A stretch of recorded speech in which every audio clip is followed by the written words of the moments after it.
Pues buenas tardes a todos, son las 7 en punto. Vamos a empezar la tercera sesión de Hispania Nostra contigo en casa, de la mano de Aurelio, que entre otras cosas es médico y delegado de Hispania Nostra en Cantabria. Vamos a hacer primero la presentación, o sea, Aurelio va a hacer primero la presentación de su exposición, va a tardar, pues, me imagino que entre 45 y 50 minutos, sí. Y después se abrirá un turno de preguntas. En el programa, hay en la barra de herramientas que está abajo, hay un botoncito que es levantar la mano, a que le podéis dar si tenéis alguna pregunta y para que yo os dé en voz, os abro el micrófono y podréis hablar entonces, siempre al final de la exposición. Si no, también tenéis la opción de escribir en el chat, que yo se las leeré a Aurelio y se las haré llegar. Por favor, todos los vídeos y todos los micrófonos mantenedlos cerrados y nada, vamos a disfrutar de esta aventura de Bueno, vacunas que nos va a contar. vamos, sí, que viene bien en los tiempos que lo podemos entender mejor en los tiempos que vivimos. Bueno, primero decir que para mí es un gran placer participar en esta reunión organizada por Hispania Nostra con este nuevo formato, que es, yo creo, una alternativa muy válida para los tiempos que corren. Aunque a mí yo reconozco que me sigue gustando más cuando leo un libro, leer un libro y cuando estoy en un sitio, ver al conferenciante y vivir ese ambiente. Pero bueno, es una buena alternativa. Bueno, es increíble contactar desde un salón de tu casa pues con Sevilla, con Castilla, con Madrid o con Chile, como puede ser el caso que tenemos. Es una auténtica, es sorprendente. Saludos a todos, amigos de Hispania Nostra, presidenta, he visto por ahí que están Bárbara, bueno, Teresa, gracias, Blanca y hay más gente. Bueno, el tema que nos ocupa hoy forma parte de nuestro patrimonio histórico. No es un edificio construido o no es un arte arqueológico o religioso, pero forma parte de nuestro patrimonio histórico. Se escribió con letras de oro y con letras de esfuerzo y de sufrimiento. Realmente es una auténtica epopeya, muchos seguramente lo conoceréis, escrita por unos personajes ilustrados en un momento muy difícil para España, y que donaron a la humanidad, por el bien de la humanidad, pues todo su conocimiento, su saber y su esfuerzo, y en algún caso, como puede ser su vida. Lo vamos a entender mejor en los tiempos que corren. Es más fácil de leerlo hoy lo que hicieron estos señores. Bueno, la expedición de la vacuna de la viruela. He dividido la charla en 4 puntos. El primero son las grandes pandemias, va a ser muy rápido. Hablaremos un poquito también de la viruela y su trágica historia, también va a ser muy rápido. De cómo nace la primera vacuna y en cuarto lugar, la Real Expedición Filantrópica de la Vacuna Española. Bien, bueno, empezamos con un cuadro de Goya.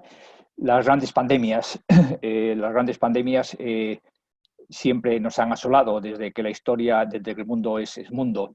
Empiezo con este cuadro de Goya. Los grandes pintores y artistas siempre repetitivamente han tenido estos temas con que nos han ilustrado, que algunos son sobrecogedores y nos hacen entender un poquito la dureza de las cosas y nuestra fragilidad. Este es Goya. Bueno, las grandes pandemias, para entender lo que es una pandemia, voy a dar cuatro explicaciones médicas que seguramente la mayoría conocerán, pero que viene bien para entender de qué estamos hablando cuando hablamos de una pandemia. Cuando hablamos hay 3 conceptos, son endemia, epidemia y pandemia. Endemia es la presencia habitual en una zona geográfica de una enfermedad. Todos sabemos que cuando vamos a algún sitio, cuando vamos a África, por ejemplo, pues a veces nos tenemos que vacunar del paludismo, por ejemplo, o el dengue está en Cuba. Entonces, geográficamente hay una enfermedad. Epidemia es cuando esa enfermedad crece, se desarrolla de una forma más importante en el tiempo y quizás en el espacio, pero sobre todo en el tiempo. Y pandemia es cuando esa enfermedad se produce a gran escala en el tiempo y sobre todo geográficamente. Y de esto es la viruela y estamos hablando de lo que nos está sucediendo ahora del COVID. Bien, esto no es nada. Bien, históricamente las grandes pandemias han matado a a millones de personas. Es difícil quizás saber exactamente que 300 millones que se habla de que mataron la viruela fueron 300 millones, pero se calcula que más o menos la viruela, que es el gran asesino de la humanidad, mató a 300 millones. A su lado comparten este cuadro honorífico, el sarampión, la gripe de 1918, la peste negra de las ratas, las pestes bubónicas, hubo varias plagas, el tifus, el cólera, las gripes, la asiática, la porcina, en fin, todos estos, aquí se ven las cifras en este cuadro, pues han matado a millones y millones de personas a lo largo de la historia. Se lleva el reinado la viruela. Bueno, esta es una imagen ilustrativa de lo que suponía a lo largo de la historia, pues este tipo de enfermedades tan tremendas que se repiten de una forma muy similar. Este es el siglo XX, la gripe del 18, o lo que está sucediendo ahora, o lo que ha sucedido, esperemos que esto vaya a mejor ahora mismo. Bueno, vamos a pasar al segundo punto, que es un poquito hablar de qué es la viruela. Va a ser de una forma muy rápida, también no me quiero extender médicamente, pero la viruela es una enfermedad muy grave, infecciosa y contagiosa, causada por el variola virus, por el variola. Es tan antigua como el hombre, siempre se asoció a culturas ganaderas y agrícolas. Diezmaba las poblaciones. Bien, el contagio era directo, pues, al estar con una persona enferma, y a los 4 o 5 días se desarrolla un cuadro gripal similar al que produce el COVID, pues con dolores generalizados, con mal estado general, con vómitos, que al cabo de unos días se iba convirtiendo al mejorar ese cuadro, y aparecían unas vesículas que se iban haciendo purulentas. Bien. Estas son las vesículas, y al cabo de 15 días pues se desarrollaba el final. Casi de cada 3 personas infectadas por viruela moría uno. Y los que no, dejaba secuelas permanentes que todos sabemos. Esta es el rostro ideal de Robespierre, tocado por la viruela. Bueno, en la vieja Europa, en la Europa nuestra, cada cierto tiempo se desarrollaban crisis pandémicas o epidémicas, aquí quizás más, y morían millones de personas. Se calcula que casi 40.000 personas podían morir cada año. También en América apareció la viruela, y hay cantidad de citas de epidemias como esta en México que continuamente iban cursando y matando gente. Bueno, la viruela llega a América por los colonizadores, por los conquistadores. No solamente fueron españoles, hubo más portugueses, etcétera. Y cuando llegan los españoles a América, pues allí había unas patologías concretas que eran, se habla siempre en las novelas, el tabardillo, que el tabardillo es el tifus, el vómito prieto, el vómito negro o fiebre amarilla. También la sífilis y la neumonía. Estas eran las enfermedades que se describen que había allí. Y cuando los conquistadores pues, llevaron, las enfermedades siempre se transmiten con los viajeros, con los barcos, ahora con los aviones, llevaron por la viruela, el sarampión, la escarlatina, la difteria, la tuberculosis, el cólera, etcétera, etcétera. Bueno, vamos a pasar ya al tercer punto para que dé tiempo a hablar de la expedición, que es la aparición de la vacuna de la viruela. El doctor Edward Jenner era un médico rural inglés en Berkeley. Tenía un conocimiento de esta enfermedad porque era rural, y esto se daba sobre todo en las gentes ganaderas, y está considerado el primer microbiólogo del mundo. Es el creador de la microbiología.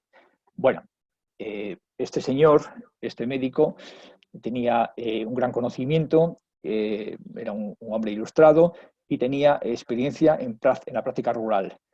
Y luego, además de eso, tenía dos virtudes que si las tienen los médicos mejor, pero que las deben tener la mayoría de las personas, como son la capacidad de observación y la crítica, y de autocrítica incluso.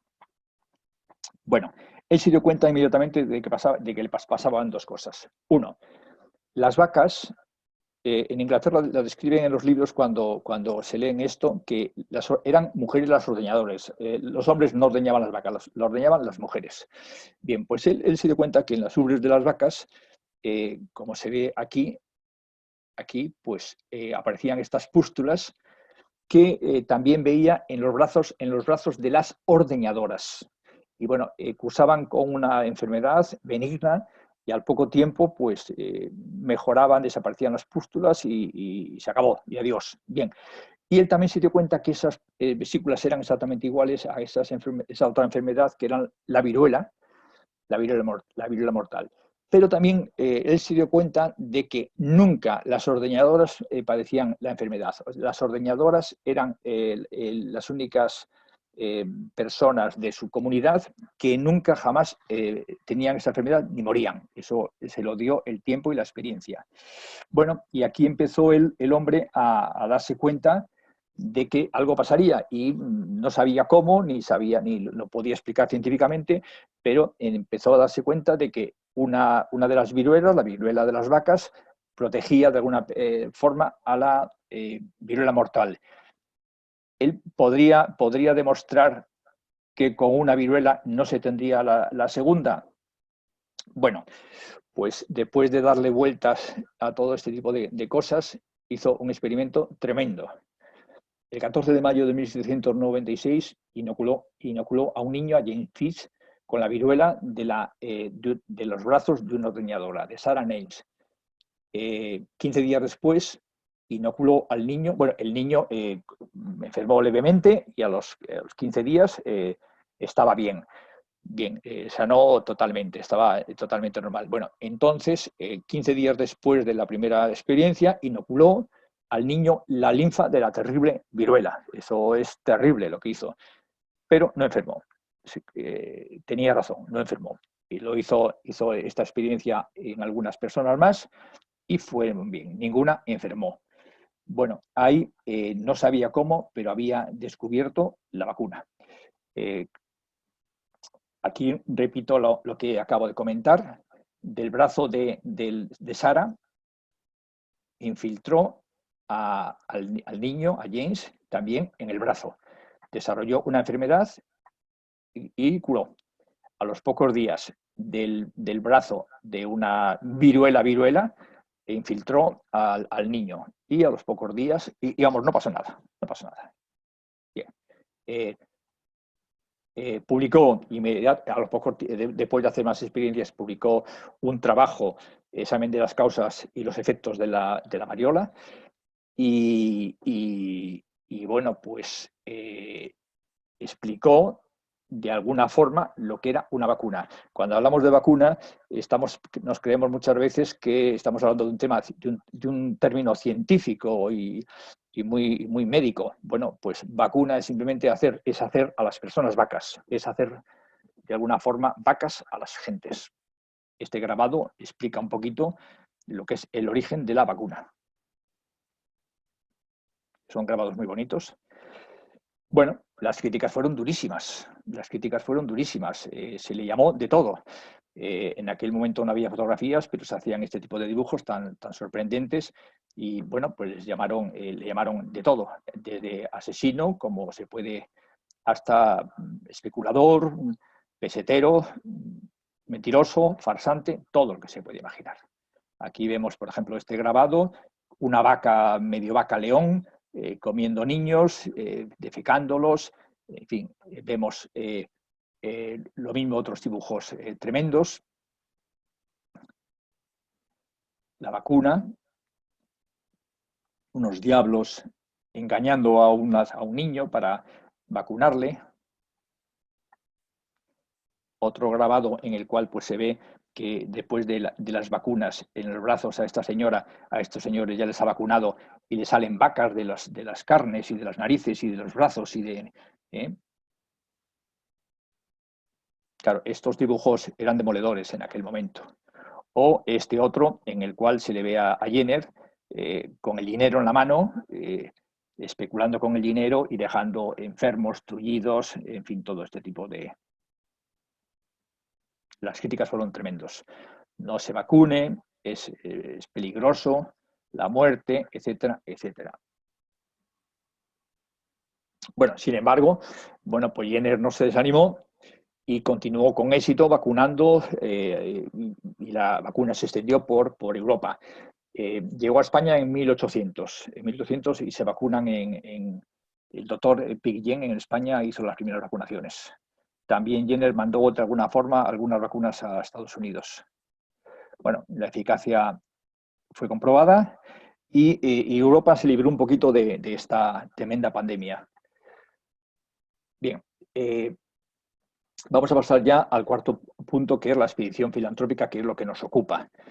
Este es un grabado muy bonito, que es muy popular, en donde se ve la María Pita, que es el barco en el que transportaban la vacuna, pero es en un puerto americano. Bueno, hay que darse cuenta que estábamos en el siglo XIX. En el siglo XIX, el siglo XIX es un siglo bélico, es el final de una época para España. Hay muchas guerras una detrás de otra, primero contra los ingleses, Trafalgar, luego Napoleón Bonaparte, luego los temas de los liberales y del absolutismo de Fernando VII. Teníamos unos mandatarios que podríamos decir que no fueron los mejores de nuestra historia. Bueno, es un siglo bélico, luego también los carlistas, y en este siglo tan tremendo es cuando se desarrolla todo este tema, por lo cual yo creo que tiene más mérito incluso. En España, en ese momento, esto ya se hace, lo hemos visto antes que ya se hace conocido, se publica en los periódicos, la Gaceta de Madrid lo publica, se hacen las primeras vacunaciones el 3 de diciembre de 1800 y en 1802 hay un médico, Balmis, el doctor Balmis, que traduce la obra de Jenner y lo estudia. Aquí vemos, esto es España, 1800, las primeras vacunaciones. Son imágenes sorprendentes. Merece la pena pararse un ratito y ver las caras de los niños, de las personas, de los médicos, hasta de la vaca. Bueno, en España se había pagado el tributo a la viruela, había muerto mucha gente y lo mismo que las enfermedades ahora, pues tampoco respetaban las clases y las diferentes aristocracias. Por ejemplo, Luis I de España fue rey durante 229 días porque murió por la viruela en 1624. E incluso en la época que estamos estudiando, era el rey Carlos IV y había muerto su hermano, su cuñada, y su hija había sobrevivido de mala forma, y él ya era favorable a vacunar, incluso había vacunado al resto de los infantes y había facilitado que se vacunase en los lugares públicos, en hospitales, orfanatos y asilos. 1802. En Bogotá sufre una crisis, una epidemia tremenda de viruela. Muere la gente de una forma tremenda y el virrey de aquella zona pues pide ayuda a España, que por favor que les manden la vacuna de la viruela, porque hay que remediarlo de eso de alguna forma, porque se están produciendo tremendos. Eso, las crónicas lo dicen, lo que pasó en aquel momento, y moría la gente de una forma brutal. Bueno, pues en España esto se recibe y hay una cierta sensibilidad, incluso por parte del rey, y se empieza a organizar algo. Se contacta con aquel médico que había traducido el libro de Balmis, Francisco Xavier Balmis y Berenguer, nacido en Alicante en 1753, médico militar que tenía experiencia en América porque había participado en expediciones navales y trabajado y vivido en varios lugares americanos. Era un personaje absolutamente ilustrado. Se contacta con él y se prepara algo, él acepta y se prepara. Bueno, Balmis, entre sus características, primero tenía una gran valía profesional, era un personaje, un médico con conocimiento, tenía ya una experiencia importante y conocía la vacuna y había incluso traducido la obra de Jenner. Desde el punto de vista personal, habíamos dicho antes que era un personaje ilustrado, era muy valioso y que demostró luego que tenía capaz de dirigir una expedición como la que vamos a ver. Este es el libro que él tradujo este es Jenner, el libro de la vacuna de la viruela, con dibujos explicando pues, cómo eran las pústulas el cuarto día, el quinto día, el sexto día, etcétera, etcétera, cómo iban variando en la forma, el color, etcétera, etcétera.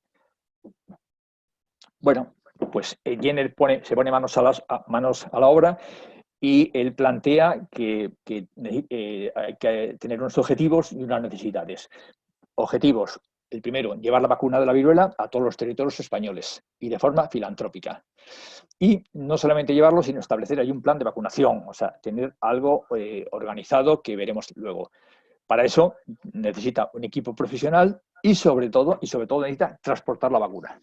¿Cómo se lleva la vacuna a América en 1800? Bueno, el primer objetivo es llevarlo a toda la América española, a los virreinatos, y también a Filipinas. Filipinas en aquel momento tenía que ver con el virreinato de Nueva España, más o menos México. O sea, había que cruzar el Pacífico. Y el segundo objetivo era vacunar a toda esa gente y establecer juntas de vacunas. O sea, él planteaba no solamente una línea sanitaria, sino una línea pedagógica. Es decir, no había que vacunar e irse, había que crear allí unas infraestructuras que cuando él no estuviese, pues se continuase vacunando. Había que crear unas juntas centrales en las principales capitales y luego unas juntas subalternas en todas las ciudades por donde pasasen. Se necesita formar un equipo profesional implicado y conocedor de la trascendencia y de lo que esto suponía. Era algo más que una expedición para llevar allí unas medicinas, era más importante. Y luego la segunda necesidad que se plantea es cómo se lleva la vacuna. Es el gran paradigma de esta historia. Bueno, aquí vemos, se forma rápidamente un equipo médico con Balmis, hay otra serie de médicos cirujanos, José Salvani y Llopar, Manuel Julián Grajales, Antonio Gutiérrez Robledo y Ramón Fernández Ochoa, que este abandonará en La Coruña por discrepancias con Balmis. Hay unos practicantes de cirugía, que son Francisco Pastor Balmis, era sobrino de Balmis, Rafael Lozano, y unos enfermeros, Bolaños, Antonio Pastor y Pedro Ortega. Este es el equipo de 10 personas que van a organizar el tema. Bueno, decía antes que tenían que ser unas personas que conocedoras de la importancia de lo que estaban haciendo. Bueno, esto no había documentos y acabo de recibir este documento de una persona de blanco que está en esta reunión, que es chileno, y que explica, lo voy a leer en este documento recién leído desde Chile, y dice, al formar nuestro católico monarca la expedición filantrópica, que es su real ánimo, etcétera, etcétera, no solo circulare a las generaciones presentes, sino que también la futura prole gozase de este don, por sucesivas vacunaciones, que es el único objeto de su creación, y mantener el fluido inalterable de brazo a brazo, quedando estabilizado al cuidado de los primeros magistrados que dotados de principios sentimentales, sociales y patrióticos. Es decir, ellos tenían claro que lo que iban a hacer era para el futuro. Me ha mandado alguna cosa interesantísima. Está en la reunión y luego yo creo que podría aportar alguna cosa de la información que tiene de Chile. ¿Cómo se lleva la vacuna? El transporte de la vacuna. Bueno, pues se puede llevar in vitro, en placas de vidrio, pero claro, es que el viaje a América son 2 meses en barco y puede perder la efectividad, la eficacia, la actividad. Y a lo mejor empiezan a vacunar allí con algo que ya no vale para nada. ¿Vale? Bueno, pues el segundo planteamiento es llevarlo in vivo. Entonces hay 2 formas de llevar la viruela, o en las vacas infectadas o en cuerpos humanos. Y bueno, pues Balmis propuso contar con cuerpos humanos y para ello creyó que lo mejor era contar con niños de corta edad, ya que había diferentes motivos para pensar que la vacuna iba a prender en ellos con más facilidad. Entonces propuso llevar a un grupo de niños que para conseguir esos niños, pues era mejor en aquella España tan complicada, pues de niños que no tuviesen familia o incluso de inclusas. Inicialmente se comprometerían a atenderlos y formarlos hasta la mayoría de edad e intentar hacer una reinserción social. Esto se cumplió a medias, porque hay que pensar que luego estos señores continuaron por el mundo y los niños se quedaron en México con el compromiso de que iban a volver a España, y unos sí y otros no. Luego contaré una anécdota de esto. Bueno, esos niños debían ser menores de 10 años, estar sanos y, desde luego, claro, por supuesto, no haber pasado la viruela. Tenían que ser niños que no hubiesen pasado la viruela. Proponían vacunar a los niños de 2 en 2 en el barco, vacunar de 2 en 2, por si fallaba uno de ellos por los motivos que fuese, por una enfermedad o porque le pasase algo, para no romper la cadena, porque claro, la viruela tenía que estar viva, de brazo en brazo. Entonces, primero se vacunaba a un niño, y a 2 niños, perdón, y a los días después, a los 7º y 8º día, esas pústulas que sacaban de los brazos se llevaban a otro niño, y así sucesivamente, de una forma ininterrumpida. Bueno, pues solamente en 6 meses está todo preparado y salen de Madrid hacia La Coruña. Salen de Madrid el 9 de septiembre de 1803 en carruajes con 9 niños entre 6 y 9 años procedentes del Colegio de Desamparados de Madrid. Llegan a La Coruña y 12 días después se han inoculado 7 niños que van a volver a Madrid, y el resto continuará el viaje. Bueno, en La Coruña hay una discrepancia con uno de los médicos, con Ramón Fernández de Ochoa, y le sustituyen por Isabel Zendal Gómez, que era rectora de la Casa de Expósitos, que tenía que buscar a los niños gallegos, y se necesitaba a una persona que no fuese un marinero rudo, sino a una madre adoptiva para los niños que los cuidase, y así hizo Isabel Zendal. Este es el listado de los niños. Y esta es la Casa de Expósitos en La Coruña, donde se consiguió que todos estos niños, pues, llevarlos a... Antes se ha visto una imagen con los niños, porque se ha hecho una película hace unos años. Bueno, en 1803 parte de la corbeta María Pita desde La Coruña, mandada por el teniente de fragata Pedro del Barco, España. Sale con todos los niños hacia América. Pasan primero por Tenerife, se hacen las primeras vacunaciones, voy rápido, en cada sitio, estuvieron ahí un mes, en cada sitio, en cada puerto, pues se hacían vacunas y se hacían juntas. De allí se pasa a Puerto Rico y de allí a Venezuela. Vamos viendo la llegada a Puerto Rico. Aquí tuvieron algún problema porque de alguna forma se dieron cuenta, supieron que había llegado alguna vacuna de alguna forma, y entonces corrían el riesgo de romper esa cadena. Tampoco Puerto Rico fue muy receptor de la expedición y no facilitó las necesidades de... Aquí tuvieron problemas, y entonces salieron rápidamente hacia Venezuela y llegaron a Puerto Cabello, La Guaira, y vacunando. En Caracas se creó la primera Junta Central del continente, que sirvió de modelo para las siguientes. Caracas.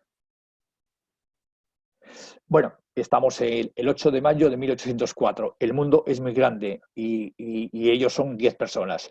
Necesitan organizarse. Se acaba la expedición conjunta, probablemente lo deciden allí, y se separan. Se hacen 2 expediciones, una dirigida por Balmis y otra dirigida por su segundo, Salvani. Vamos a continuar con la expedición de Balmis y luego recuperaremos la de Salvani. Balmis, aquí están de su división. Bueno, no voy a leer todos los nombres ni decirlos. El hecho es que se separan en 2 grupos.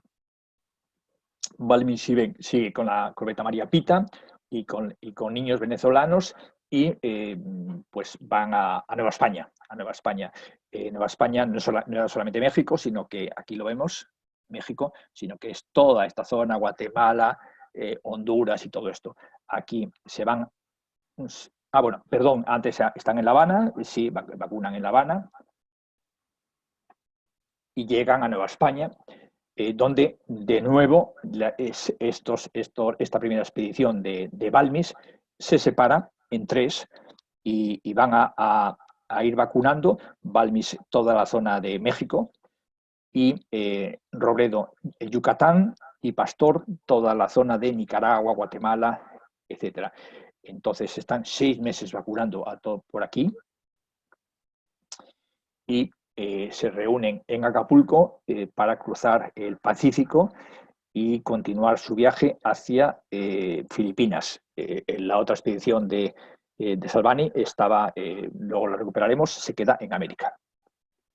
Bueno, en Acapulco, gracias al Galeón de Manila, es el último barco del Galeón de Manila, el Fernando de Magallanes, y con niños mexicanos parten por el Pacífico, haciendo la misma cadena de vacunífera. Recorren el Pacífico y llegan a Manila. Han tardado casi 2 meses de viaje, un poco más de 2 meses. Allí de nuevo empiezan las vacunaciones. Allí muere el practicante Pedro Ortega, que desaparece en el mar. Estaba vacunando. Es el primer héroe de la expedición.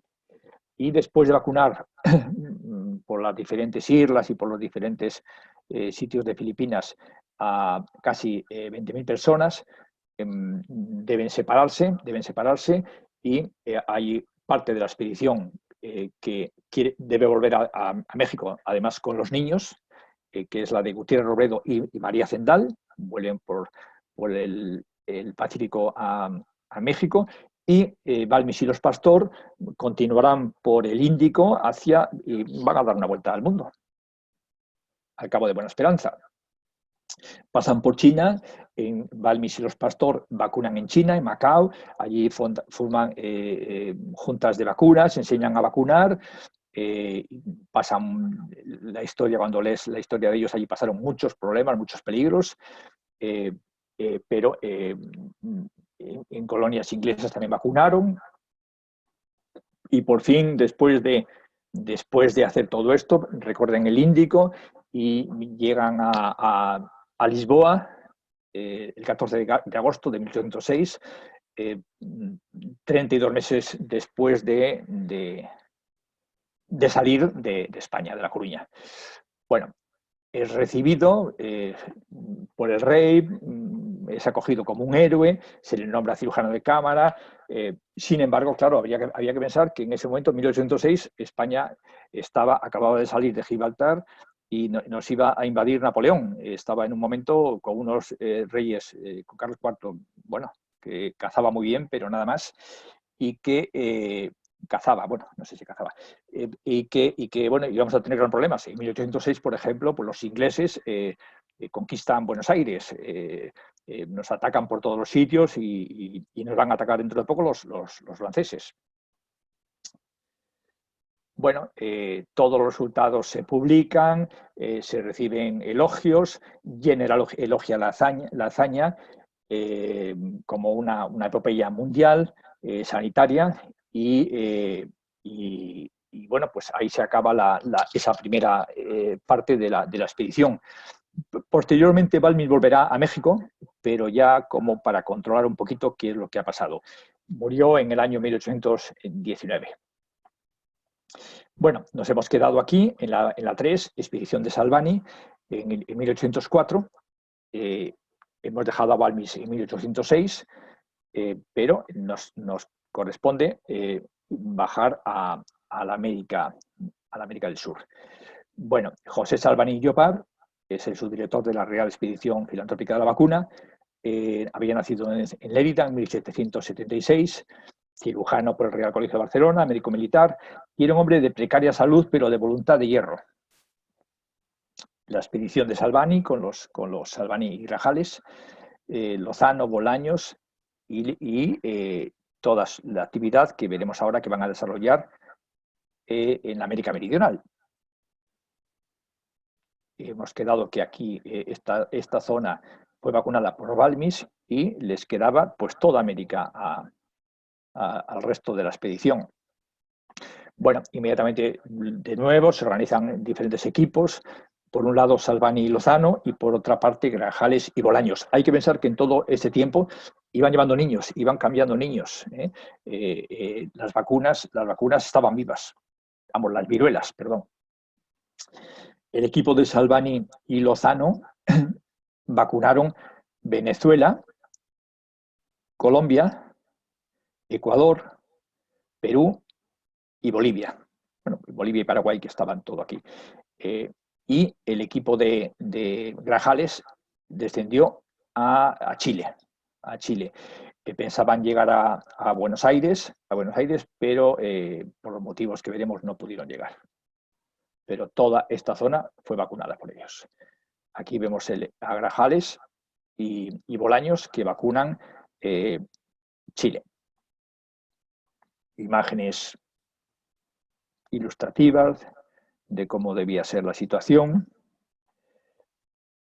Bueno, dejamos a Salvani vacunando.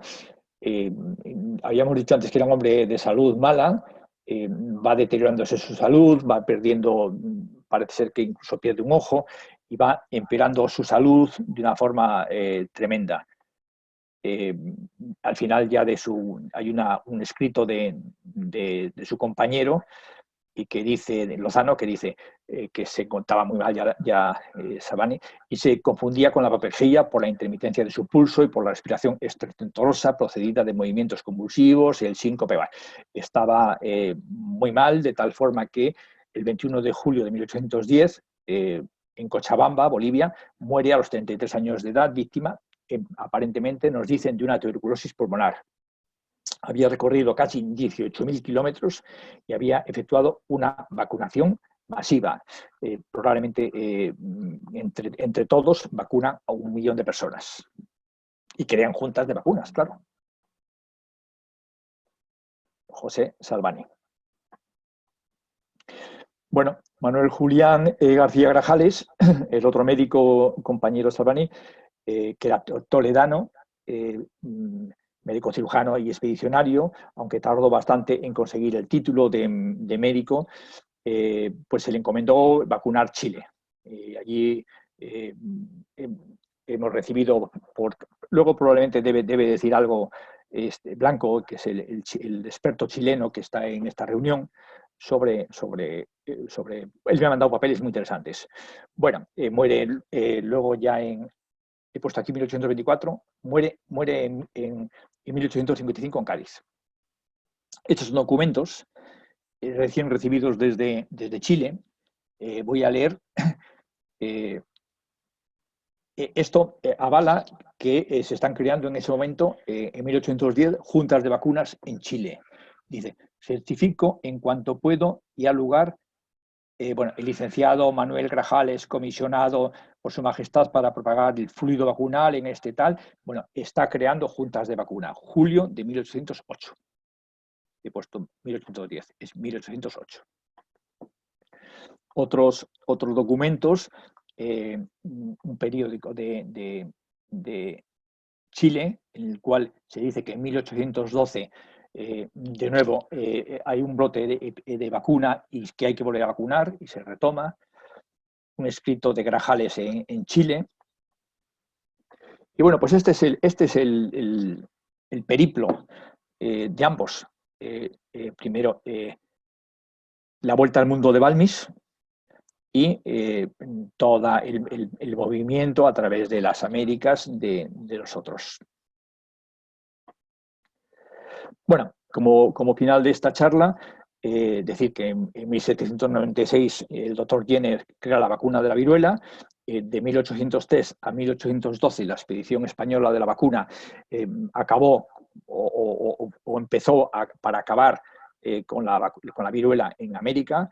Y en 1980 la Organización Mundial de la Salud declara que la vacuna ha sido erradicada.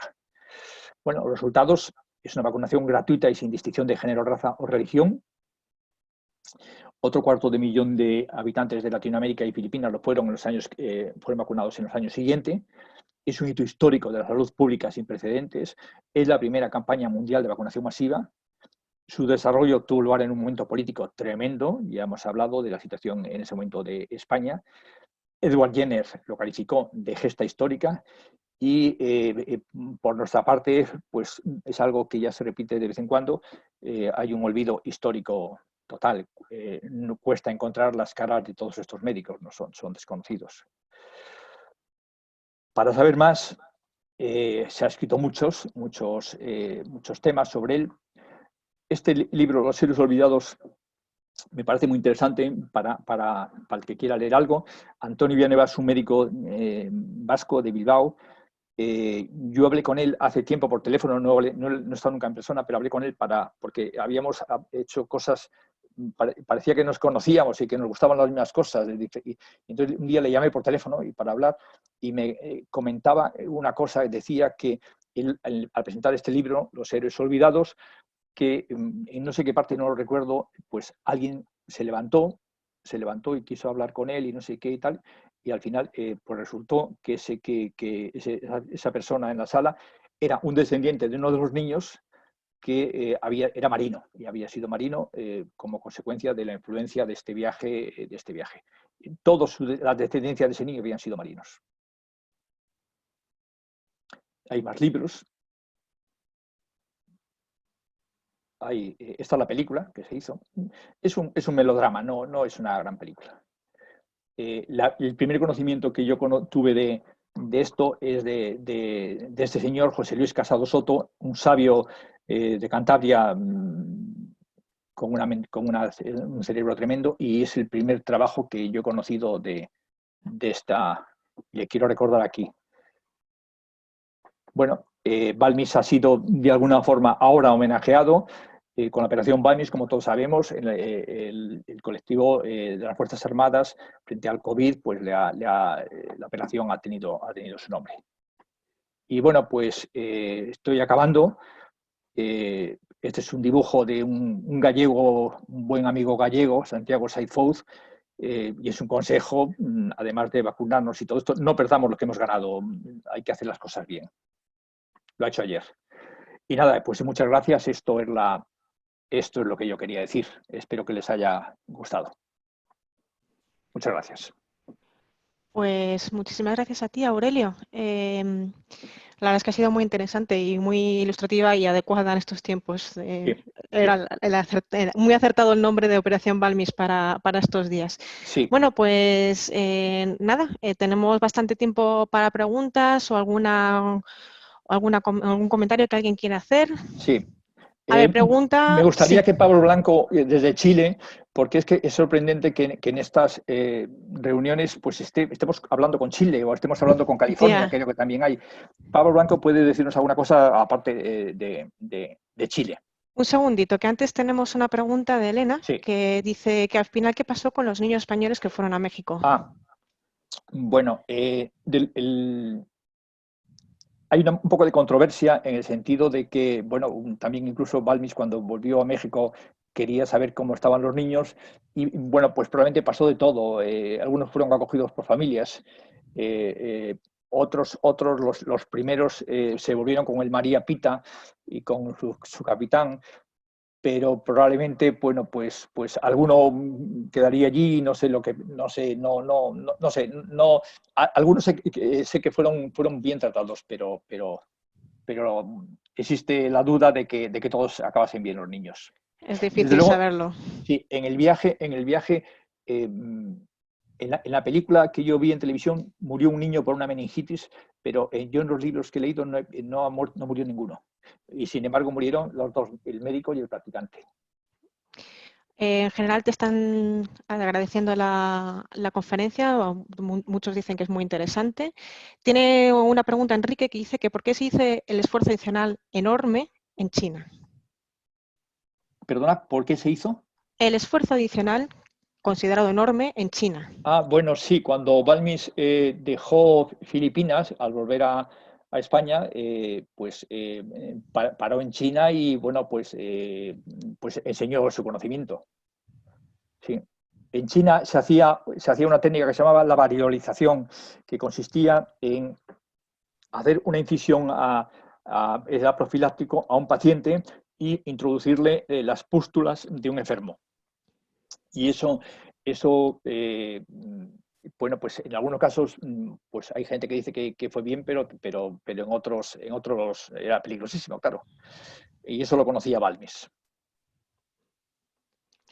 Bueno, pues siguen dándote las gracias, la enhorabuena por la conferencia online, que es muy interesante.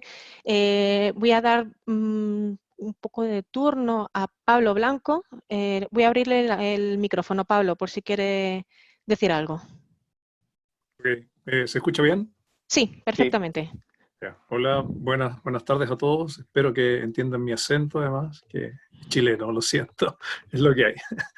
Le quería contar un poco la realidad chilena antes de la llegada de la Real Expedición. Efectivamente, como dijo Aurelio, la peste llegó a América con los conquistadores. Efectivamente eran españoles, había portugueses, había italianos, principalmente españoles, y como una medida, el primer cálculo que se hizo en los primeros 40 años de la conquista, la población nativa, que no tenía ningún tipo de defensa heredada de ningún lado, disminuyó aproximadamente entre un 30 y un 35%. Hasta 1745, de la viruela se encargaba la iglesia, y la única manera de salir a flote de toda esta situación era a través de las rogativas y las procesiones con santos y vírgenes. No había ningún procedimiento, hasta que en 1745 se toma la primera medida higiénica, que fue la cuarentena de la ciudad de Copiapó. Aislaron la ciudad del resto de las ciudades, y transgredir esta cuarentena significaba que los negros y los indios eran azotados y los españoles debían pagar una multa. Al hablar de españoles no hablamos exclusivamente de españoles de España, sino que se dividían en peninsulares y criollos. En realidad, español era toda aquella persona que tenía la piel blanca, a diferencia de los nativos americanos y de los negros, que eran más oscuros. En 1765 ya existía la varialización que estaba comentando recién Aurelio. El riesgo de la varialización es tal como él decía: o te mejorabas y quedabas, o quedabas inmune, o te podías morir, porque no era un método realmente efectivo ni revisado. Cuando se produce esta misma pandemia de 1803 que se produce en Colombia, que es la que gatilla toda esta gestión, a Chile llegó más o menos en 1805. Y lo que decía el gobernador de la época es solicitar ayuda, y sabiendo que la Real Expedición estaba en camino, salía más rápido pedir ayuda a Buenos Aires, y Buenos Aires ya tenía vacunas de Inglaterra. Así que la epidemia de 1805 se atacó con vacunas, entre comillas, argentino-inglesas. La Real Expedición llegó al puerto de Valparaíso. Pablo, ¿cómo llegó a Argentina la vacuna? Llegó a través de los ingleses por barco. In vitro, en cristales. No, yo entiendo que es el mismo proceso. No tengo el detalle, pero entiendo que también se llevaba la vacuna viva. Porque de hecho en la época no tenían ningún método de conservación que fuera viable. O sea, todo podía descomponerse. Y en Chile también se dio el caso de vacunas que fueron creadas con anticipación, y al año producían lo que se llamaba acá las falsas vacunas, en que la gente se vacunaba con una vacuna que ya estaba vencida y moría, lo cual fue parte de la campaña de desprestigio que tuvo la vacuna acá. Bueno, como decía, llegó a Chile en la Navidad de 1807, y en 1808 ya estaba en Santiago. Ahí ya empezaron a ser creadas las casas desde Valparaíso, llegó al puerto por mar. Se empezaron a crear las casas de vacunación con todo el procedimiento que tenían ellos de fumigación, que era quemar en carbón nitrato de potasio y ácido sulfúrico, que tenía un olor horrible, me imagino, pero finalmente los niños estaban ahí. Y también se mantenía, porque en esas casas de vacunación se mantenían los dos niños que eran los que iban manteniendo la vacuna viva, y de ellos se iban reemplazando. Ahí era donde alojaban también los vacunadores y donde eran entrenados. Y al mismo tiempo se iban creando las juntas de vacunación, que eran principalmente las autoridades de cada una de las ciudades o los pueblos donde se llegaba, que formaban autoridades eclesiásticas, autoridades civiles y uno o dos médicos. Ahora, todo esto, una vez que entraba a Chile, o entraba a cualquiera de las colonias, porque me imagino que el mecanismo era el mismo, esto se pagaba con los impuestos locales. Había una parte que era el diezmo de la iglesia, y otra parte que se pagaba por todos los impuestos que se recaudaban de la tenencia de indios de servicio. La campaña que se hizo en cada una de las ciudades era a través de panfletos y con vacunaciones en las plazas. Ahora, los panfletos en los cuales se hacía la difusión eran maravillosos, porque en realidad la vacuna no solamente curaba la viruela, sino que también prevenía el desorden menstrual, mejoraba la piel, curaba las escrófulas y lo más importante de todo era que curaba el mal de ojo, cosa muy importante en la época. Así que tenía unos efectos bastante variados. Pablo, perdóname Ahora, que te interrumpa un segundo. Es que me están pidiendo a través del chat que te ponga el vídeo porque quieren verte mientras haces la explicación. Así bueno, que... estoy peinado, así que no importa. Perfecto, pues se puede poner la cámara. Ahí estoy, iniciando. Ahí está. Ahí se ve. Mejor, sí. Tengo un par de Ok. preguntas, lo digo por si da tiempo entre la explicación de Chile y lo que tenemos aquí, que nos está preguntando la gente, a ver si nos da tiempo de terminar antes de las 8. Ok, a mí me quedan 30 segundos, así que no hay problema. La campaña finalmente tuvo efecto en 1810 y en 1811 empieza la declinación absoluta de lo que significa esta campaña por la invasión napoleónica. Acá la cosa se transformó en los aires independentistas, que truncó todo lo que se estaba haciendo, tomó flote en 1830 nuevamente y finalmente la vacuna pasó a ser obligatoria en los recién nacidos recién en 1887. Así que la historia fue larga desde Jenner en adelante. Eso era. Muchas gracias. Pues a usted, pues la visión desde el otro lado del charco, como decimos a veces de broma, ¿no? Sí, claro. No, es muy interesante, sí, porque hay que tenerlo en cuenta desde alguien de allí y desde alguien de aquí. A ver, tenemos un comentario de Enrique que dice que Pedro del Barco España, capitán de la María Pita, ya mayor, aceptó el viaje para sacar adelante su numerosa prole. Y entre ellos, entre sus hijos, estaba el luego general Diego del Barco y en la Cendeja, que ayudó a liberar Laredo en las postrimerías de la Guerra de la Independencia. Murió en Laredo. Murió en Laredo, ¿no? Pues es un detalle que comenta Enrique para... Sí, tiene una estatua en Laredo, que hace poquito se la han puesto, sí, una estatua. Pues bien, entonces, a ver, tenemos otra pregunta de Virginia que preguntó, ¿hubo reacciones por recurrir a niños huérfanos en esta operación o simplemente eran otros tiempos? Eran otros tiempos, yo creo. Yo creo Sí. que no me consta, pero puede haberlas, pero eran otros tiempos. Ahora mismo sería noticia de telediario, claro, ahora no se podría hacer, pero eran otros tiempos.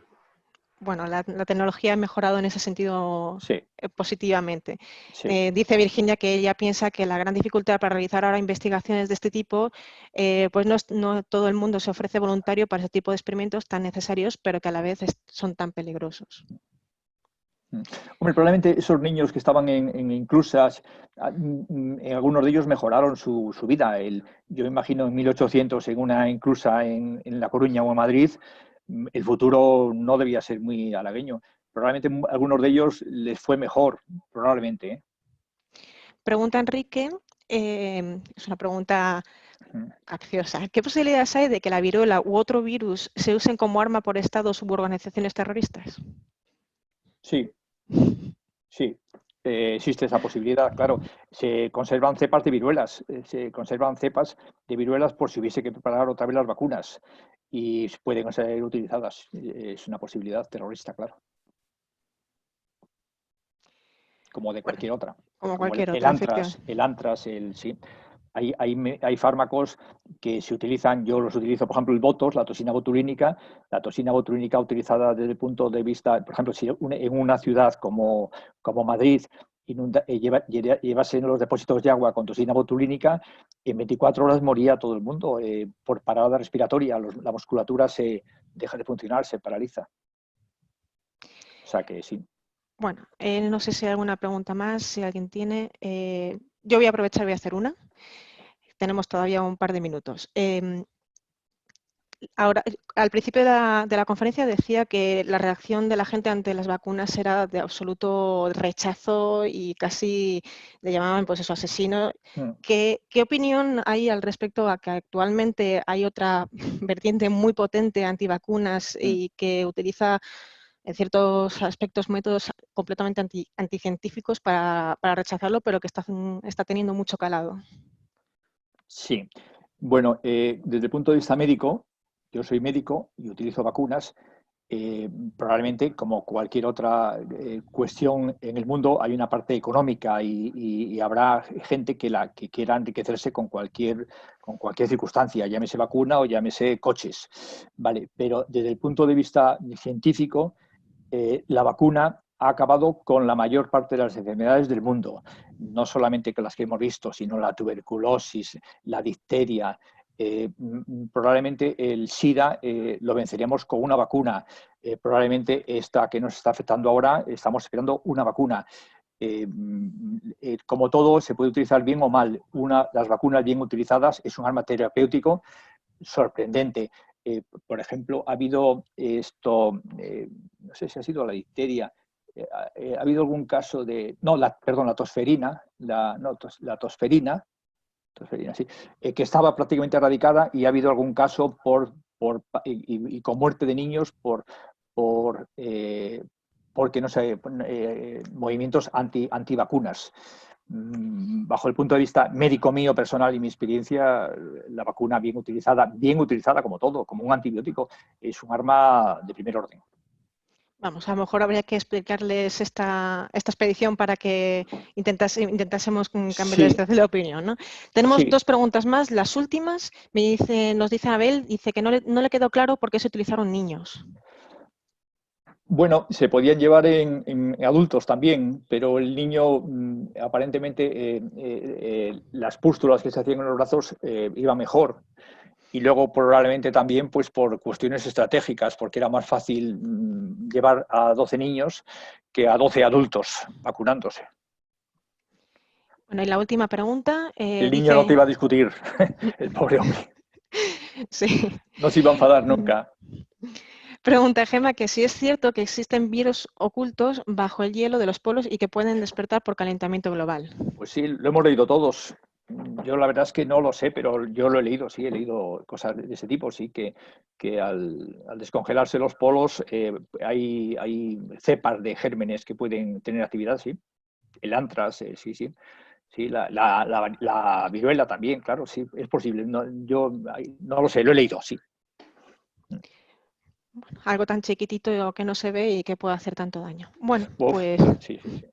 esperemos que haya muchos más casos como este y como los que ahora mismo estamos viviendo o sea, no más casos de este estilo, sino de gente que hace todo lo posible para luchar contra la enfermedad. Siempre mi padre dice mucho y tiene toda razón, que también es médico, que la mayoría de la gente de este mundo es buena y por eso... Estoy convencido que la mayoría es buena. Sí. Y por eso salen adelante actividades tan positivas como la que nos has enseñado hoy. Bueno, pues me uno a los agradecimientos de todos los asistentes. Te doy las gracias, Aurelio. Muchísimas gracias, Pablo, por estar aquí. A todos vosotros los que habéis estado una vez más en Hispania Nuestra Contigo en Casa. Pues vamos a cerrar, que son casi las 8. Y nada, recordarles que el jueves que viene tenemos otra sesión con Víctor Gibello, os podéis apuntar y nada, aquí estaremos para lo que queráis. Muchísimas gracias a todos. Muchas gracias a todos, ha sido un placer.